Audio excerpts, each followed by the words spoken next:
नमस्कार दोस्तों, आप सभी का स्वागत है हमारे YouTube channel BCS basic physics में। आज की इस वीडियो में हम संयुक्त सूक्ष्मदर्शी कंपाउंड माइक्रोस्कोप के बारे में अध्ययन करने वाले हैं। इस वीडियो में हम देखेंगे कि जो संयुक्त सूक्ष्मदर्शी है वो होता क्या है, ये कैसे कार्य करता है, इसकी आवर्धन क्षमता के बारे में भी इस वीडियो में अध्ययन करने वाले हैं। ये जो टॉपिक है वो हमने कक्षा 12 की जो NCERT की पाठ्य पुस्तक है उसके 9वें चैप्टर किरण प्रकाशिकी एवं प्रकाशिक यंत्र से हमने लिया है। देखिए, हमने इससे पहले सूक्ष्मदर्शी के बारे में पढ़ा है। मैं आपको यहाँ पर फिर से बता देता हूँ कि सूक्ष्मदर्शी एक ऐसा प्रकाशिक उपकरण होता है जिसकी सहायता से सूक्ष्म वस्तुओं को बड़ा करके देखा जाता है। देखिए, अति सूक्ष्म वस्तुओं को हमारी आंख स्पष्ट नहीं देख पाती, तो सूक्ष्मदर्शी एक ऐसा प्रकाशिक उपकरण होता है जिसकी सहायता से उन सूक्ष्म वस्तुओं को बड़ा करके देख लेते हैं, स्पष्ट रूप से उनको देख लेते हैं। अब हम बात करते हैं सूक्ष्मदर्शी के प्रकार की। तो हमारी जो पाठ्यक्रम है, सिलेबस है, उसमें सूक्ष्मदर्शी दो प्रकार के हैं, सरल सूक्ष्मदर्शी और संयुक्त सूक्ष्मदर्शी। सरल सूक्ष्मदर्शी हमने पहले पढ़ लिया है, उसका वीडियो आप लोगों ने देख लिया होगा। और यदि आप इस वीडियो को देखना चाहते हैं सरल सूक्ष्मदर्शी का, तो उसकी लिंक हमने डिस्क्रिप्शन में दे रखी है, वहां पर जाकर आप सरल सूक्ष्मदर्शी का वीडियो देख सकते हैं। देखिए, हमने सरल सूक्ष्मदर्शी में देखा कि वहां पर एक उत्तल लेंस होता है, वो किसी वस्तु के प्रतिबिंब को बड़ा बनाता है। एक्चुअल में जो वस्तु होती है बहुत छोटी होती है और उस वस्तु का प्रतिबिंब बड़ा बन जाता है और वो वस्तु हमें थोड़ी बड़ी दिखाई पड़ती है, जिससे वो हमें थोड़ी ज़्यादा बेटर स्पष्ट दिखती है। क्लियर? अब कोई भी जो सरल सूक्ष्मदर्शी होता है उसकी आवर्धन क्षमता 10 से अधिक नहीं हो सकती। आवर्धन क्षमता का मतलब है कि जो प्रतिबिंब है वो बिंब से कितना गुना बड़ा बन रहा है, तो वही उसकी आवर्धन क्षमता होती है। तो आवर्धन क्षमता 10 से अधिक नहीं हो सकती। इट मीन्स से कोई भी सरल सूक्ष्मदर्शी की सहायता से हम वस्तु को बड़ा करते हैं, अर्थात तो उसका बड़ा प्रतिबिंब प्राप्त करते हैं, तो 10 गुना से ज़्यादा बड़ा प्रतिबिंब प्राप्त नहीं होता सरल सूक्ष्मदर्शी से। क्लियर? अब क्या करते हैं कि आवर्धन क्षमता हमें बढ़ानी है, आवर्धन क्षमता को हमें इंक्रीज करना है। तो आवर्धन क्षमता को इंक्रीज करने के लिए हम दो उत्तल लेंसों के संयुक्त प्रभाव को यूज में लेते हैं।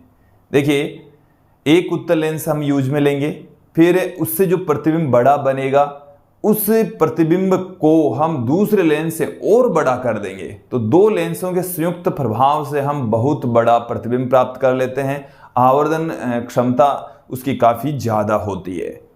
तो देखिए, आवर्धन क्षमता बढ़ाने के लिए दो लेंसों के संयुक्त प्रभाव से एक नया सूक्ष्मदर्शी बनाया जाता है, जिसे हम संयुक्त सूक्ष्मदर्शी कहते हैं। कंपाउंड माइक्रोस्कोप इसे कहा जाता है। क्लियर? तो ये तो स्पष्ट हो गया है कि संयुक्त सूक्ष्मदर्शी के अंदर दो लेंस होते हैं और दोनों ही उत्तल लेंस होते हैं। क्लियर? मैं यहाँ पर आपको संयुक्त सूक्ष्मदर्शी की जो बनावट है, किरण आरेख है, वो आप लोगों के सामने रख रहा हूँ। आप समझने का प्रयास करेंगे। मैं डेफिनेशन या जो थ्योरेटिकल पार्ट है वो बहुत कम यहाँ पर पुट करने वाला हूँ। यदि आप लोगों को इस टॉपिक का या इस चैप्टर से रिलेटेड कोई हस्तलिखित नोट्स प्राप्त करने हैं तो आप इस वीडियो को अंत तक देखते रहिए। हम आपको एक व्हाट्सएप नंबर देंगे जिससे आप हस्तलिखित नोट्स प्राप्त कर सकते हैं। चलिए इस वीडियो में स्टार्ट करते हैं और संयुक्त सूक्ष्मदर्शी का किरण आरेख आप लोगों के सामने रखते हैं। देखिए विद्यार्थियों, मैं आप लोगों के सामने संयुक्त सूक्ष्मदर्शी का जो किरण आरेख है वो यहाँ पर बना रहा हूँ। सबसे पहले इसमें एक उत्तल लेंस होता है। इस उत्तल लेंस से इसका जो ऑप्टिकल सेंटर है वो है O, और यहाँ से कुछ दूरी पर हम वस्तु को रख देते हैं। ये हमारे पास में है एक वस्तु A, B, मैं यहाँ पर एक बार लेंसों को व्यवस्थित कर देता हूँ। ये दूसरा लेंस है। देखिए संयुक्त सूक्ष्मदर्शी के अंदर दो लेंस होते हैं। यहां से हम वस्तु को देखेंगे, वस्तु इस लेंस के इस तरफ होगी। जो लेंस नेत्र के नजदीक होता है, आंख की ओर होता है, उसे नेत्रिका कहा जाता है, आई लेंस कहा जाता है। और जो लेंस वस्तु की ओर होता है उसे हम अभिदर्शक लेंस कहते हैं, ऑब्जेक्टिव लेंस कहा जाता है। तो ये जो लेंस है वो है अभिदर्शक लेंस। अभिदर्शक लेंस, ये जो अभिदर्शक लेंस है वो वस्तु की ओर होता है।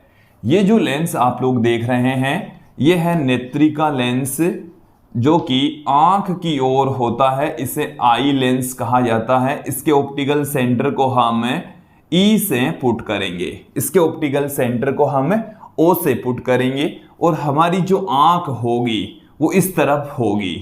क्लियर? यहां तक समझ में आ गया होगा। अब देखिए हम क्या करेंगे, इस अभिदर्शक लेंस से उस तरफ वस्तु रखेंगे जो कि काफी छोटी है, नंगी आंख से स्पष्ट नहीं दिख पाती। हमने वस्तु ले ली ए बी। वस्तु कौन सी ले ली है? A B. हमने एक वस्तु यहां पर आप लोगों के सामने रख दी है। अब देखिए ये जो वस्तु ए बी है इसका प्रतिबिंब कहां बनता है वो देख लीजिए। देखिए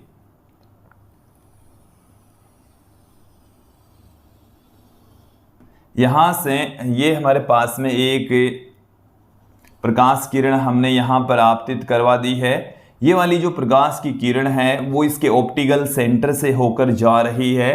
दूसरी जो प्रकाश किरण है जो कि मुख्य अक्ष के समांतर यहां पर आपतित हुई है वो इसके फोकस बिंदु से होकर गुजरती है।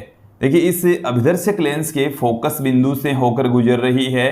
तो इसके फोकस बिंदु को मैं एफ ओ से पुट कर देता हूं। इसके फोकस बिंदु को मैंने किससे पुट कर दिया? एफ ओ से। तो ये जो प्रकाश की किरणें यहां से चली है वो यहां पर आकर मिलती है। तो जहां कहीं पर भी मिलती है वहीं पर ही इस वस्तु ए बी का प्रतिबिंब बन जाएगा। इस प्रतिबिंब को मैं कह देता हूं ए डेस बी डेस से। तो प्रतिबिंब हमें प्राप्त हो गया है ए डेस बी डेस। प्रतिबिंब क्या प्राप्त हो गया है? ए डेस बी डेस प्राप्त हो गया है। यहां तक समझ में आ गया विद्यार्थियों? अब देखो ये प्रकाश की किरणें यहां से आगे चलेगी और अभिदर्शक लेंस से अपवर्तित होगी। यहां से ये अपवर्तित होने के पश्चात देखिए ये किधर जा रही है, उनको भी आप लोग समझ लेंगे।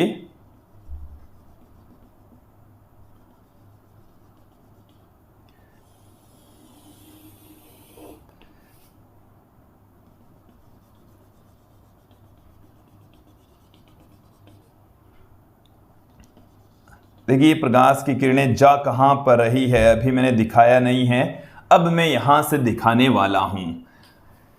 देखिए एक बार फिर से फोकस करेंगे। यहां पर हमारे पास में है वस्तु ए बी और इस वस्तु ए बी से एक प्रकाश की किरण हमने मुख्य अक्ष के समांतर आपतित करवा दी जो कि फोकस बिंदु से होकर गुजरी। दूसरी वाली प्रकाश किरण को हमने ऑप्टिकल सेंटर से आपतित करवाई जो कि बिना विचलित हुए सीधे ही निकल गई। अब देखो जहां कहीं पर ये दोनों प्रकाश की किरणें मिलती हैं वहीं पर एक का प्रतिबिंब बन जाता है ए डेस और इससे इसके ऊपर लंब डालेंगे मुख्य अक्ष पर तो वहीं पर प्रतिबिंब प्राप्त हो जाएगा बी डेस। अब ये जो प्रकाश की किरणें हैं इस लेंस से अपवर्तित होती है, ये आगे बढ़ेगी इस लेंस से अपवर्तित होगी। ये जो प्रकाश की किरणें अपवर्तित होती है तो ये इस तरीके से जाएगी आगे, इस तरीके से बढ़ेगी। अब देखो ये जो दोनों प्रकाश की किरणें हैं आगे इस तरीके से बढ़ रही है कि ये कहीं पर भी नहीं मिल पाती, ये आगे जाने पर कहीं पर भी नहीं मिलेगी, अर्थात इनका वास्तविक प्रतिबिंब नहीं बन पाता।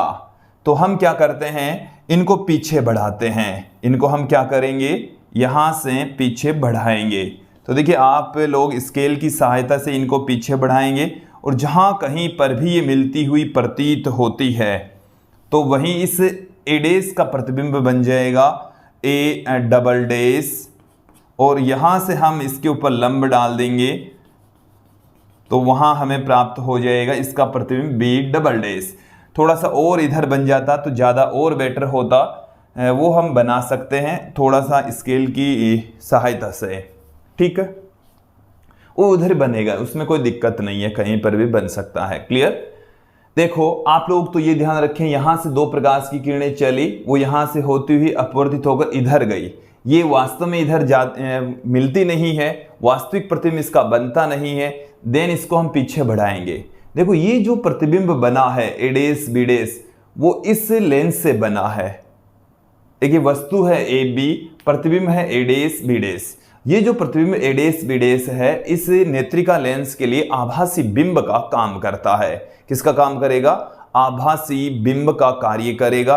और ये बिंब हो गया, इस लेंस के लिए ये बिंब है, और इस लेंस से जो प्रतिबिंब बना है वो है A double dash B double dash. हमारी आंख यहां पर होती है, हमारी आंख कहां होगी? यहां पर मौजूद होगी।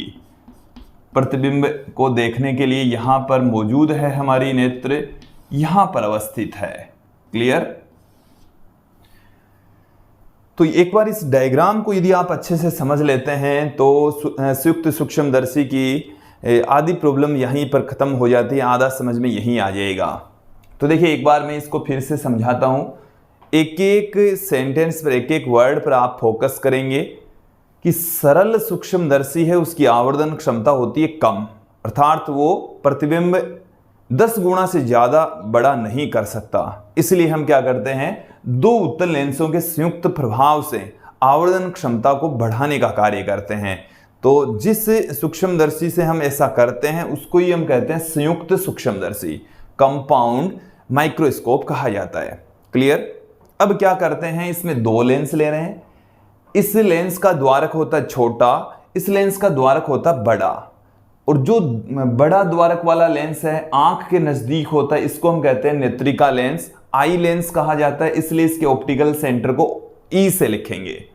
और ये इस लेंस का द्वारक होता है छोटा, ये वस्तु की ओर होता है, इसको हम अभिदर्शक लेंस भी कहते हैं, ऑब्जेक्टिव लेंस इसको कहा जाता है। इस वजह से इसका जो ऑप्टिकल सेंटर है वो हम लिख रहे हैं ओ से। क्लियर। अब देखिए ये तो हो गई हमारी व्यवस्था। अब हमें यहां पर एक लेंगे वस्तु हमने ले ली है ए बी। ए से हम दो प्रकाश की किरणें इस लेंस के ऊपर आपतित करवा रहे हैं। तो एक मुख्य अक्ष के समांतर जो कि फोकस बिंदु से जा रही है, दूसरी ऑप्टिकल सेंटर से जो कि बिना विचलित हुए सीधे ही जा रही है। तो ये ए डेस पर मिलती है और प्रतिबिंब ए डेस बी डेस प्राप्त हो जाता है। तो अब यहां पर इस लेंस के लिए देखिए कि अभिदर्शक लेंस के लिए जो वस्तु है ए बी, उसका प्रतिबिंब बनता है उल्टा। कैसा बनेगा?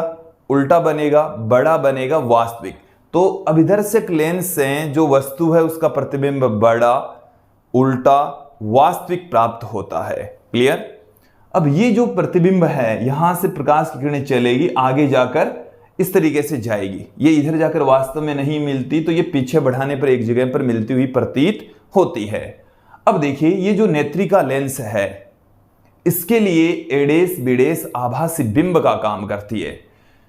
अभिदर्शक लेंस के द्वारा बना जो प्रतिबिंब है ए डेस बी डेस, नेत्रिका लेंस के लिए आभासी बिंब का काम करेगा। तो यहां पर इस लेंस के लिए बिंब कौन है? ए डेस बी डेस है। क्लियर।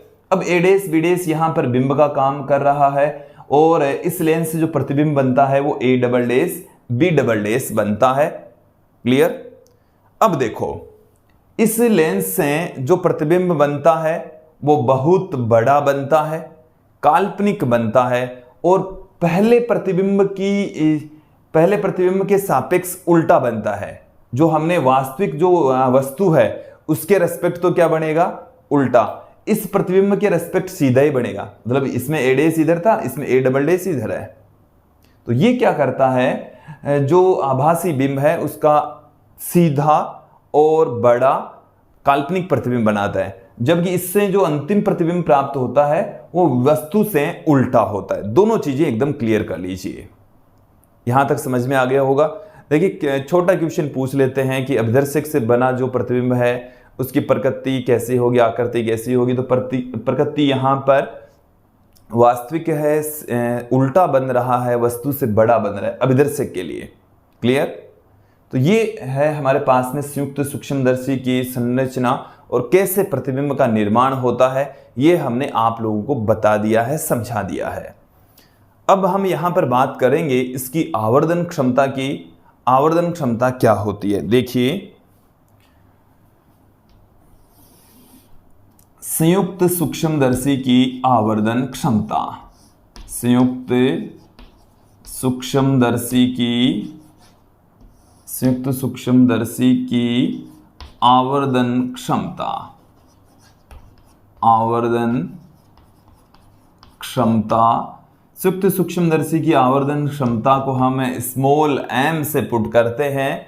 देखिए, आवर्धन क्षमता क्या होती है, मतलब बिंब के रेस्पेक्ट प्रतिबिंब कितना गुना बड़ा बनता है, उसको हम आवर्धन क्षमता कहते हैं। और लेंसों से जो आवर्धन क्षमता या जो प्रकाशिक उपकरणों की जो आवर्धन क्षमता होती है वो कोणीय आवर्धन क्षमता होती है। प्रतिबिंब द्वारा आंख पर बना कोण, जिसे हम दर्शन कोण कह रहे हैं, तो प्रतिबिंब द्वारा आंख पर बना दर्शन कोण तथा बिंब द्वारा आंख पर बने दर्शन कोण का जो अनुपात है, इसको हम संयुक्त सूक्ष्मदर्शी की आवर्धन क्षमता कहते हैं। काफी इंपॉर्टेंट टॉपिक है। शुरू से यदि आप इसको कंटिन्यू समझने का प्रयास करेंगे तो आप लोगों को आराम से अच्छे से समझ में आ जाएगा। क्लियर? अब देखो तो संयुक्त सूक्ष्मदर्शी की जो आवर्धन क्षमता है वो किसके तुल्य होगी? प्रतिबिंब द्वारा आंख पर बना दर्शन कोण, प्रतिबिंब द्वारा आंख पर बना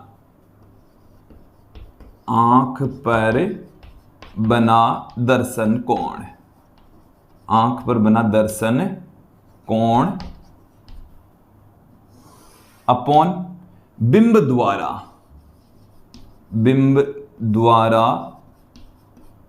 आंख पर बना दर्शन कोण। और देखिए, ये जो प्रतिबिंब है वो है अंतिम प्रतिबिंब है। देखो यहां पर प्रतिबिंब, यहां से a डैश b डैश भी प्रतिबिंब है, a double dash b double dash भी है, तो यहां पर आप कौन सा प्रतिबिंब लेंगे? अंतिम प्रतिबिंब। क्लियर? तो बिंब द्वारा आंख पर बना दर्शन कोण, आंख पर बना दर्शन कोण। क्लियर? देखिए, आंख पर बने दर्शन कोणों को हम प्रतिबिंब द्वारा आंख पर बने दर्शन कोण को बीटा से और बिंब द्वारा आंख पर बने दर्शन कोण को अल्फा से पुट करेंगे, तो बीटा अपॉन अल्फा के बराबर होगा। अब इस डायग्राम को आप लोग और समझेंगे थोड़ा सा। बीटा कौन सा कोण है? देखिए, बीटा कोण है, ये हमारी आंख है और ये इससे प्रकाश की किरणें चल रही है, तो इन किरणों के द्वारा ये जो एंगल बनता है इसको हम कहते हैं बीटा। तो अंतिम प्रतिबिंब द्वारा आंख पर बना कोण बीटा होता है। तो देखो, यहां से इस प्रकाश के किरण के द्वारा यहां पर बना कोण, और ये मैंने एक और इसी तरीके से एक रेखा खींची है, तो इस रेखा द्वारा यहां पर बना कोण और इस रेखा द्वारा यहां पर बना कोण दोनों लगभग बराबर होते हैं, तो इसे हम बीटा ले लेते हैं अपनी सुविधा के अनुसार। ये और ये, इसमें कोई ज्यादा डिफरेंस नहीं है, तो इसको हमने क्या ले लिया? बीटा ले लिया है, बीटा कंसीडर कर लिया है। क्लियर? देखो एक बार समझ लीजिए, इसके द्वारा आंख पर बना कोण, तो इस पर के द्वारा इस पर ये कोण बना लो चाहे ये बना लो, इसमें कोई ज्यादा डिफरेंस नहीं है, तो बीटा हमने यहां पर दिखा दिया है। क्लियर? अब देखो, जैसे ये हमारे पास में है वस्तु ए बी और ये हमारी है आंख, यहां पर ये हमारी आंख है और ये जो वस्तु है वो न्यूनतम स्पष्ट दूरी पर रखी हुई है। देखो, न्यूनतम स्पष्ट दूरी कौन सी दूरी होती है? कि जहां तक हमारी आंख को सुस्पष्ट दिखाई दे, कि एक स्थिति ऐसी आएगी कि उससे कम दूरी पर हमें वस्तुएं सुस्पष्ट दिखाई नहीं पड़ेगी। तो न्यूनतम स्पष्ट दूरी स्वस्थ नेत्र के लिए 25 सेंटीमीटर होती है।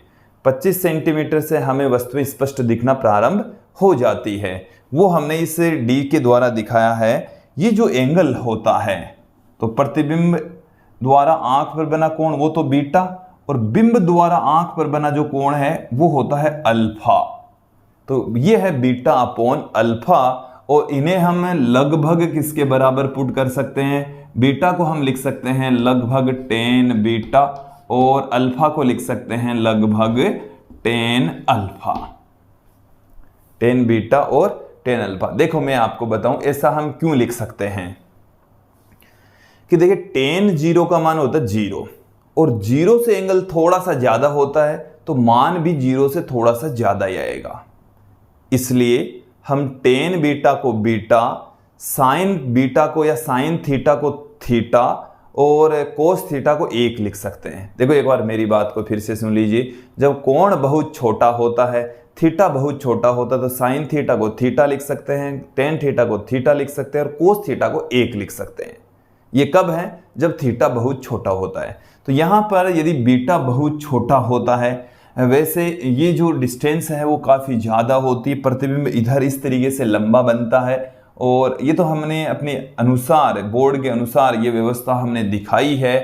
बीटा काफ़ी छोटा होता है, अल्फा भी काफ़ी छोटा कोण होता है। देन बीटा को हमने टेन बीटा लिख दिया है और अल्फा को हमने टेन अल्फा पुट कर दिया है। यहां तक आप लोगों को समझ में आ गया होगा। अब हम एक तो टेन बीटा की वैल्यू फाइंड आउट करते हैं। देखो टेन बीटा चाहे तो आप A double dash B double dash E में लगा दो, चाहे ए डेस बी डेस ई में लगा दो। तो मैं यहाँ पर इस ट्राइंगल की सहायता से, ये एंगल तो बीटा है तो मैं इस ट्राइंगल को यूज में ले लेता हूँ यहाँ से। तो इस ट्राइंगल के अंदर हम टेन बीटा की वैल्यू फाइंड आउट करें। देखो मैं यहाँ से टेन बीटा लिख रहा हूँ, टेन बीटा इस ट्राइंगल से, कौन से ट्राइंगल से? त्रिभुज। चलिए मैं इधर ही पुट कर देता हूँ, हम मिटा देंगे, फिर से मिटा देंगे क्योंकि मिटाना तो पड़ेगा, इसमें इतने से में यही आवेदन क्षमता नहीं आने वाली है। त्रिभुज हम लेकर चल रहे हैं ए डेस बी डेस ई, और इसमें हम लिख रहे हैं टेन बीटा। इसमें हम क्या लिख रहे हैं? Tan beta.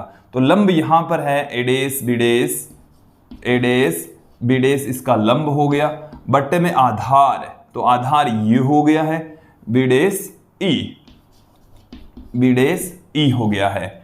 इसी प्रकार से आप देखेंगे त्रिभुज ए बी, और इसको मैं नाम दे देता हूं, इसको हम सी नाम देते हैं, या इस डायग्राम की सहायता से ही आप लोग देख लीजिए टेन अल्फा, टेन अल्फा। इसको आप देखेंगे तो लंब तो हमारे पास में है ए बी और आधार यहाँ पर है डी।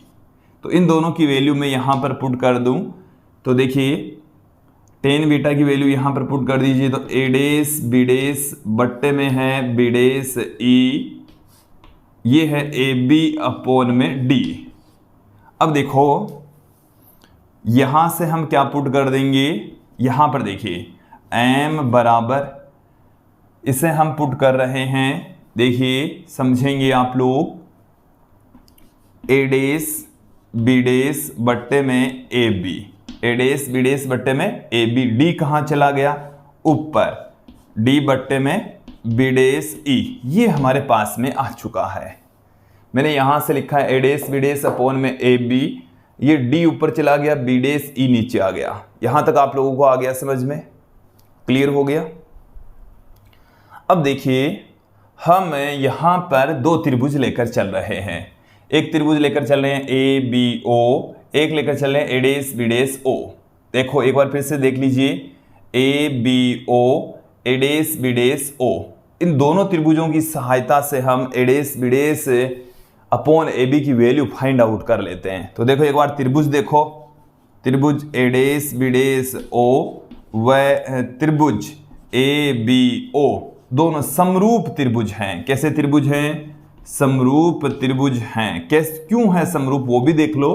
मैं आपको यहां पर बता देता हूं कि ये कोण और ये कोण समान है, ये कोण इसका 90, ये कोण इसका 90, इसलिए दो कोण समान है तो तीसरा कोण भी समान है, और तीनों कोण समान होते हैं तो उन त्रिभुजों को हम समरूप त्रिभुज कहते हैं। उन त्रिभुज को क्या कहा जाता है? समरूप त्रिभुज। और हम ये जानते हैं कि समरूप त्रिभुज के अंदर भुजाओं का अनुपात बराबर होता है। तो यहां पर इन दोनों त्रिभुजों के अंदर भुजाओं का अनुपात देखो, A dash B dash, A dash B dash upon इसकी भुजा A B, A dash B dash upon A B बराबर होगा इसकी ये वाली भुजा बी डेस ओ, बी डेस ओ बट्टे में इसकी ये भुजा बी ओ। तो A dash B dash upon A B बराबर बी डेस ओ अपॉन में बी ओ आ गया। तो मैं यहां पर ए डेस बी डेस अपॉन में ए बी की जगह क्या रख सकता हूं, बी डेस ओ अपॉन में बी ओ पुट कर सकता हूं, बी डेस ओ अपॉन में बी ओ, और इनटू में हमारे पास में पड़ा है डी अपॉन में बी डेस ई। यहां तक आप लोगों को समझ में आ जाना चाहिए। ये जो इक्वेशन आई है हमारे पास में, इसमें हम चिन्ह परिपाटी पुट करेंगे। इसमें हम क्या लगाने वाले हैं, चिन्ह परिपाटी लगा देंगे और हमारे पास में आवर्धन क्षमता का फॉर्मूला आ जाएगा। आवर्धन क्षमता, कोणीय आवर्धन क्षमता का सूत्र आ जाएगा। चलिए मैं इस फॉर्मूले को यहाँ पर ऊपर एक बार रख देता हूँ। यहाँ से इनको हम हटा देते हैं, फिर पूरा ही हटाएंगे। एक बार सर्वप्रथम में यहाँ पर इस फॉर्मूले को हम काम में लेंगे, तत्पश्चात इसको यहाँ से मिटाना है, तो मैं एक बार रख देता हूँ। तो B dash O upon B O into में हमारे पास में क्या है, डी अपॉन में B dash E, D upon में बी डेस ई। क्लियर? यहां तक समझ में आ गया होगा आप लोगों को। अब मैं यहां से इनको एक बार हटा देता हूं, फिर इनमें चिन्ह परिपाटी अप्लाई कर देंगे। अब देखिए हम यहां पर चिन्ह परिपाटी अप्लाई करने वाले हैं। बी डेस ओ, बी ओ, डी और बी डेस ई, इन सब की वैल्यू में यहां पर पुट करने वाला हूं चिन्ह परिपाटी से। चिन्ह परिपाटी से तो आप लोग यहां पर देखेंगे कि ये हमारे पास में है वस्तु, ये हमारे पास में है वस्तु ए बी। तो ओ से लेकर बी तक की जो डिस्टेंस है इसको हम लिखेंगे यू ओ से। किससे पुट करेंगे, यू ओ से। देखो यू ओ क्या है, ऑब्जेक्टिव लेंस के लिए बिंब दूरी है, ऑब्जेक्टिव लेंस के लिए बिंब दूरी है। बी डेस ओ ये है ऑब्जेक्टिव लेंस के लिए, मतलब अभिदर्शक लेंस के लिए प्रतिबिंब दूरी, जिसे हम वी ओ से पुट कर देंगे। तो ये तो है यू ओ और ये है वी ओ। क्लियर? एक चीज हमें और चाहिए, बी डेस ई। बी डेस ई इस लेंस के लिए बिंब दूरी है। इस लेंस के लिए कौन सी दूरी है, बिंब दूरी। क्लियर? तो बिंब दूरी के लिए हम इसकी बिंब दूरी को यू ई से पुट कर दें। किससे पुट कर दें, यू ई से। यू ई का मतलब है नेत्रिका लेंस के लिए बिंब दूरी, नेत्रिका लेंस के लिए बिंब दूरी है। क्लियर? चलिए तो रख देते हैं इनकी चिन्ह परिपाटी। तो बी डेस ओ, बी डेस ओ ये है वी ओ के बराबर, प्लस में वी ओ के बराबर है। फिर बी ओ यहां से लेकर यहां तक की डिस्टेंस है, जो कि इस लेंस से उस तरफ है, इसलिए इसको लेंगे माइनस में यू ओ के बराबर। क्लियर? फिर हमारे पास में है यहां से बी डेस ई, बी डेस ई। तो बी डेस ई क्या है, इस लेंस के लिए बिंब दूरी, जो कि यू ई से लिखी जा रही है। ये इस लेंस के उस तरफ है, इसलिए इसको हम माइनस से पुट कर रहे हैं। इसलिए इसको किससे पुट करेंगे, माइनस, इसमें साइन लगेगा। एक यहां पर हम डी को भी चिन्ह परिपाटी अप्लाई कर देते हैं, जो कि माइनस में डी के इक्वल पुट करेंगे, क्योंकि जो डी होता है वो भी इस तरफ होता है। इस तरफ यदि लेकर चलेंगे तो उसको हम माइनस में लेंगे। क्लियर? तो हमें क्या मिलेगा, आप देखिए एम बराबर बी डेस ओ की वैल्यू कितनी है, बी डेस ओ की वैल्यू है V O, V zero, V not. B O की वैल्यू कितनी है, minus V U O minus D. B dash E की वैल्यू है माइनस में यू ई। तो हमारे पास में आवर्धन क्षमता का फॉर्मूला आ चुका है, माइनस में वी ओ अपॉन में यू ओ, डी अपॉन में यू ई, डी अपॉन में यू ई। ये फॉर्मूला हमें आवर्धन क्षमता का प्राप्त हो चुका है। एम बराबर माइनस में V O upon U O, D upon में यू ई। आप इसे आराम से समझ सकते हैं। अब इसमें हम दो कंडीशन अप्लाई करेंगे, वही दो कंडीशन अप्लाई करेंगे जो सरल सूक्ष्मदर्शी के अंदर अप्लाई की थी। देखो सरल सूक्ष्मदर्शी के अंदर तो केवल इतना ही फॉर्मूला था, डी अपॉन में यू, आवर्धन क्षमता का इतना ही था। और जब अंतिम प्रतिबिंब न्यूनतम स्पष्ट दूरी पर बनता है तो इस डी अपॉन यू की जगह आ गया था 1 प्लस डी अपॉन में एफ। और जब अंतिम प्रतिबिंब अनंत पर बनता है तो इसकी जगह आ गया था d/f। तो सिमिलर सेम यहां पर केवल ये ब्रैकेट भी यहां बदलने वाला है, VO/UO तो यहां पर भी सेम टू सेम ही रहने वाला है। तो देखिए एक तरीके से ये हमारे पास में है अभिदर्शक लेंस के लिए आवर्धन क्षमता और ये है नेत्रिका लेंस के लिए आवर्धन क्षमता, और दोनों का जो गुणन है वो कुल आवर्धन क्षमता के बराबर होता है। ये हमने लेंसों के संयोजन में भी पढ़ लिया था कि m बराबर होता है कुल आवर्धन क्षमता। यदि बहुत सारे लेंस एक दूसरे से सटा कर रखे जाते हैं तो कुल आवर्धन क्षमता अलग अलग लेंसों की आवर्धन क्षमताओं के गुणन के बराबर होती है। तो पहले लेंस की आवर्धन क्षमता, दूसरे की आवर्धन क्षमता, दोनों का जो गुणा है वो इसकी कुल आवर्धन क्षमता को इंगित करता है। क्लियर?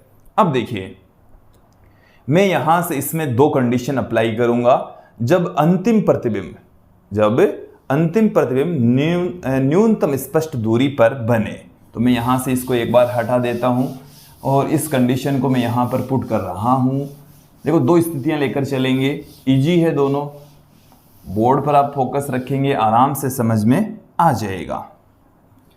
पहली जो स्थिति है जब अंतिम प्रतिबिंब, यहां पर भी प्रतिबिंब दो हैं तो हम अंतिम प्रतिबिंब की बात कर रहे हैं। अंतिम प्रतिबिंब न्यूनतम स्पष्ट दूरी पर बने, न्यूनतम स्पष्ट दूरी पर बने। यदि अंतिम प्रतिबिंब न्यूनतम स्पष्ट दूरी पर बनता है तो क्या होगा? तो देखिए हम नेत्रिका के लिए यहां पर दो लेंस हैं, तो नेत्रिका के लिए मैं क्या लिख रहा हूं, लेंस सूत्र पुट कर रहा हूं। 1/f बराबर होता है 1/v माइनस 1/u। ये हमारे पास में क्या होता है, लेंस सूत्र। और नेत्रिका के लिए हम इसके सबस्क्रिप्ट में क्या लगा देंगे, ई लगा देंगे। तो ये ई का मतलब है नेत्रिका की फोकस दूरी, नेत्रिका के लिए प्रतिबिंब दूरी, यह नेत्रिका के लिए बिंब दूरी। क्लियर? हमें d में ue का मान चाहिए, d में ue। तो देखिए इस क्वेश्चन के अंदर हमें VE बराबर दे रखा है माइनस में d के बराबर। VE किसके इक्वल दे रखा है, माइनस में d के इक्वल दे रखा है। देन यहां से आप देखेंगे UE वो हम लेकर चलेंगे माइनस में UE के इक्वल, क्योंकि वस्तु है वो इस तरफ रखी जाएगी, चिन्ह परिपाटी हमने लगा दी। अंतिम प्रतिबिंब कहां बन रहा है, न्यूनतम स्पष्ट दूरी पर बन रहा है। न्यूनतम स्पष्ट दूरी को हम d से पुट करें, तो इस लेंस के लिए VE तो है माइनस d और UE है माइनस UE, क्योंकि इधर रख रहे हैं हम वस्तु को, तो इसमें हम चिन्ह परिपाटी सहित इनकी वैल्यू पुट कर देते हैं। तो 1/FE बराबर 1 में माइनस में d, फिर माइनस से माइनस हो जाएगा प्लस 1 में UE। इसको बराबर के उस तरफ ले जाएंगे तो 1 में UE बराबर आ गया 1 में FE प्लस 1 में d। अब यहां से हम d में UE हमें चाहिए, तो d से इसको गुणा कर दें तो d से d कट जाएगा 1 प्लस में d में FE। तो देखो ये आ चुका है हमारे पास में, ये आ चुका है। तो अब d में UE की जगह हम क्या पुट कर देंगे, माइनस में V0/U0 1 प्लस d में FE। ये हमारे पास में आवर्धन क्षमता का फॉर्मूला आ जाएगा जब अंतिम प्रतिबिंब न्यूनतम स्पष्ट दूरी पर बनता है। बताइए ये कंडीशन आप लोगों को समझ में आ गई होगी। तो अंतिम प्रतिबिंब जब न्यूनतम स्पष्ट दूरी पर बनता है तो आवर्धन क्षमता स्मॉल m बराबर हो जाता है minus V0/U0 into 1 plus d/FE। वैसे व्यापक फॉर्मूला ये होता है, ये कंडीशन से आया है। क्लियर? अब हम इसमें एक कंडीशन और रख देते हैं, अंतिम प्रतिबिंब यदि अनंत पर बने, जब अंतिम प्रतिबिंब अनंत दूरी पर बने, कहां पर बन रहा है, अंतिम प्रतिबिंब अनंत पर बने। अब की बार हम जो प्रतिबिंब है अंतिम प्रतिबिंब A double dash B double dash वो कहां बनता है, अनंत पर। अब देखो वो अनंत पर कब बनेगा, जब वो फोकस बिंदु पर रखा हो। अभी देख लेते हैं, इसकी वैल्यू आ जाएगी, ये जो VE है वो कहाँ पर बनना चाहिए, अनंत पर बनना चाहिए। तो देखो मैंने इसी में ही चेंज किया है, अंतिम प्रतिबिंब अनंत पर बनेगा। UE का मान -UE के बराबर है, यहां पर मैं पुट कर देता हूं अनंत। तो 1 जो अनंत है वो हो जाएगा 0। 1 अनंत क्या हो जाएगा, 0। तो यहां पर ये आ गया हमारे पास में 0, ये हमारे पास में क्या आ गया, 0 आ गया। तो ये 0 आ गया, तो इसको हमें वैल्यू चाहिए, देखो D/UE, इसको D से गुणा कर देता हूं मैं। चलिए यहां से हमने थोड़ा सा ठीक नहीं किया, ये अब देखो 1/FE बराबर आ गया है 1/UE। हमें वैल्यू चाहिए D/UE की, हम इसमें पुट करेंगे ना वैल्यू, तो ये तो व्यापक फॉर्मूला है। तो D/UE की वैल्यू चाहिए, तो इसको मैं D से गुणा कर दूं, ये D से गुणा हो गया, ये भी D से, तो D/UE की जगह आ गया D/FE। तो हमारे पास में आवर्धन क्षमता का फॉर्मूला क्या आ जाएगा, M बराबर माइनस में V0/U0 इंटू में D/FE, D/FE। ये हमारे पास में आवर्धन क्षमता का फॉर्मूला आ गया दूसरी कंडीशन में। कौन सी स्थिति में, दूसरी स्थिति में। तो दोस्तों ये आवर्धन क्षमता का फॉर्मूला है जब अंतिम प्रतिबिंब कहां पर बनता हो, अनंत पर बनता हो। क्लियर। तो ये था आवर्धन क्षमता। हमने अलग अलग स्थितियों के अंदर संयुक्त सूक्ष्मदर्शी की आवर्धन क्षमता यहाँ पर देखी है। दोस्तों यदि आप इस टॉपिक का या इस चैप्टर के हस्तलिखित नोट्स प्राप्त करना चाहते हैं तो आप हमें व्हाट्सएप पर क्लास लिखेंगे, चैप्टर या टॉपिक का नाम लिखेंगे और मैसेज कर देंगे। कॉल नहीं करना है, कॉल किसी भी स्थिति में नहीं करनी है, कॉल का आंसर नहीं दिया जाएगा। आज की इस वीडियो में इतना ही। धन्यवाद दोस्तों।